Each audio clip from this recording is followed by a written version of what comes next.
Et puis à suivre tout de suite, c'est la revue de presse française avec Hélène Frade qui est en plateau avec nous. À la une de nos quotidiens ce matin, Hélène, la poursuite de la mobilisation contre la loi travail par une partie des syndicats.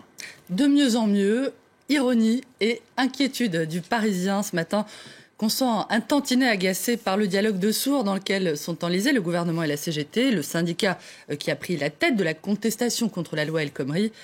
Une porte de sortie et vite, presse le journal, qui évoque la dégradation du climat social avec la poursuite du blocage des raffineries, les nouvelles grèves en vue dans les transports et les violences contre des permanences du Parti socialiste. Ça va mieux, répète le gouvernement, mais le mantra ne convainc pas le Parisien. La réalité, c'est que la France n'arrive pas à sortir de son état de congélation miné par des archaïsmes politiques et syndicaux qui transforment n'importe quelle table des négociations en ligne Maginot. Personne n'avance, personne ne recule et la France piétine, je cite.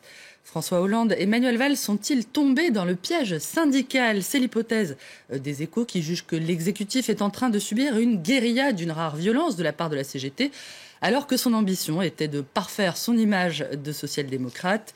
La CGT va-t-elle parvenir à coincer le gouvernement, à faire le plein ? Question de Libération qui se demande si la Confédération peut bloquer le pays en arrêtant les raffineries. D'après Libé, le syndicat n'aurait pas forcément les moyens de ses ambitions, je cite. Le tout ou rien dans lequel s'engage la CGT comporte un risque majeur, d'après le journal, s'enfermer dans un jusqu'au-boutisme qui finisse par affaiblir le mouvement social dans son ensemble. C'est le propre des stratégies radicales, écrit le journal, et elles débouchent parfois sur des défaites radicales. Le Figaro, pour sa part, dénonce les hésitations du gouvernement face à ce qu'il qualifie de surenchère de la CGT. Le journal parle de terrorisme social et critique la bienveillance coupable dont la gauche ferait preuve envers le syndicat, soupçonné de chercher, en réalité, à enrayer sa perte de vitesse. Le conflit, voilà comment le Figaro résume la ligne politique subtile, je cite, arrêté par le dernier de ses Mohicans, son secrétaire général Philippe Martinez, dont le discours quasi insurrectionnel, je cite toujours, fait s'étrangler littéralement le Figaro. Exiger le retrait de la loi El Khomri présentée comme l'anéantissement de notre droit du travail, il fallait oser. Le Figaro qui devrait en revanche apprécier davantage l'entretien sans tabou, nous dit-on, accordé aux Échos par Emmanuel Macron. Une interview où le ministre de l'économie dit qu'il faut aller plus loin que la version actuelle de la loi El Khomri et où il dresse aussi un état des lieux de l'industrie française. Pour relancer l'industrie, il faut privilégier l'investissement plutôt que les salaires et les dividendes, dit-il. Privilégier le risque plutôt que la rente, c'est effectivement un des mantras d'Emmanuel Macron. L'avenir de l'industrie qui serait menacé par les baisses de l'investissement dans la recherche, selon 7 prix Nobel français. Dans une tribune publiée par Le Monde, ces chercheurs récompensés notamment pour leurs travaux dans le domaine de la physique et de la chimie protestent contre l'annulation de près de 200 millions d'euros dans le budget de la recherche. Une réduction assimilée à un coup de massue, à un suicide scientifique et industriel, je les cite. Ce que l'on détruit brutalement ne se reconstruit pas en un jour, préviennent-ils, en regrettant une décision qui va à rebours de ce que font les pays étrangers.